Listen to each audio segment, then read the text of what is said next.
So I did something called the Pancake Problem a while back, and I actually posted a video on it, and it was pretty cool. It was basically saying how my daughter wanted half my pancake, so I gave her half my pancake, but it ends up I did not actually give her half my pancake. What I did was I had a pancake with a diameter of 20 centimeters.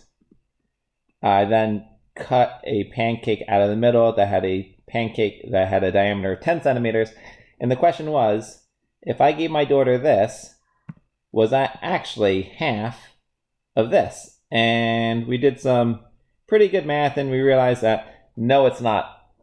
So the other day I was at home and my brother called me up and he said he wanted to know how could you figure out if the area of a donut was twice the size of the hole, the area of the hole, which is very, very, very similar to the pancake problem. As a matter of fact, that is the pancake problem, except now we're actually going to figure out how to figure it out. How could you always ensure that you have a donut that has an area twice the size as a whole? Now, I don't actually like using donuts because donuts are a lot more three-dimensional than pancakes, although pancakes are three-dimensional. So we should be talking about volume. We're actually talking about area, which is just 2 dimensions.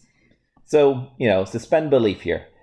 This is all really good mathematics anyway. And I'm going to explain how I did it, basically because my brother said, I saw your math, but I couldn't actually follow it, so I'm going to take your word for it.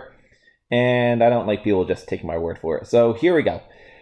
What I did was this. I said, well, if this is the hole, the circle here represents the hole, and this is the actual donut, then I want the radius of my hole, and then I have the radius of my donut. So I called the radius of the hole r, and I called the radius of the donut r plus x, so that this little section here is the extra amount for the donut.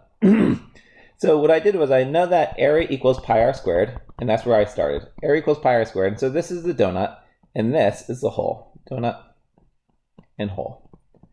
So if I do r plus x quantity squared, you could just do r plus x times r plus x, but if you know Pascal's triangle, you'll know that you can just use the binomial expansion theorem, which is a whole nother series, and quite honestly, I could go on and on about the Pascal's triangle forever. The binomial expansion theorem gives us r squared plus 2rx plus x squared, and the 1, 2, 1 represents the coefficients. But that's neither here nor there. So I get r squared plus 2rx plus x squared pi, and over here I just get pi r x. Now, or pi r squared. Now, the key here is I want the donut to be 2 times the size of the hole. So although the hole is just pi r squared, I then changed it to 2 pi r squared because I want it to be equal to twice this. First thing I did was I divided out the pi because really they don't need to exist anymore, which gives me r squared plus 2rx plus x squared equals 2r squared. So I subtract out 1r squared from this side, and that gives me an r squared over here.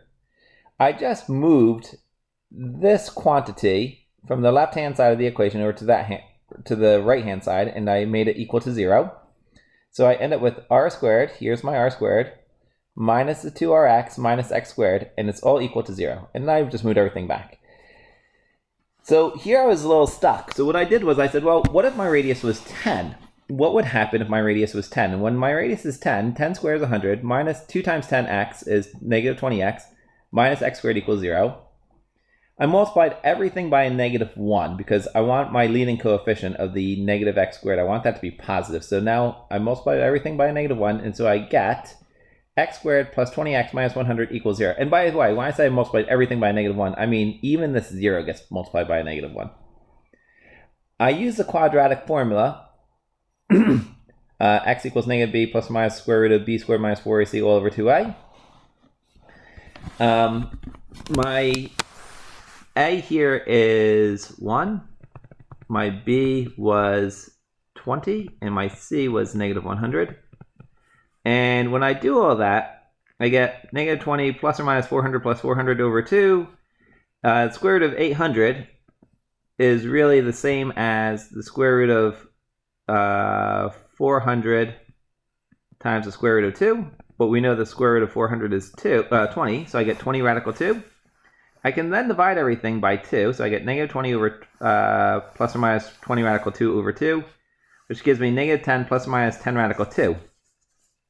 So at the end, I just rewrote this and I said, all right, well, I don't want negative 10 minus 10 radical 2, negative 10 minus 10 radical 2. I can get rid of that because it has to be a positive value because it's area. And I end up with 10 radical 2 minus 10.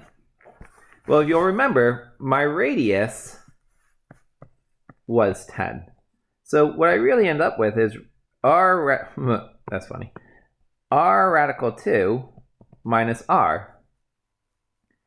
And then when I did this again, I said, well, what if r equals 5? And when I got to here, that's the similar step to here. And what you'll notice is you end up with 100 plus 100. Here I had 400 plus 400, which means I'm always going to be able to, I always have two groups, which means I'm always going to be able to factor out, or not factor out, but I'm always going to end up with something like radical 200, which is the same as radical 100 times radical 2. I'm always going to end up with this radical 2.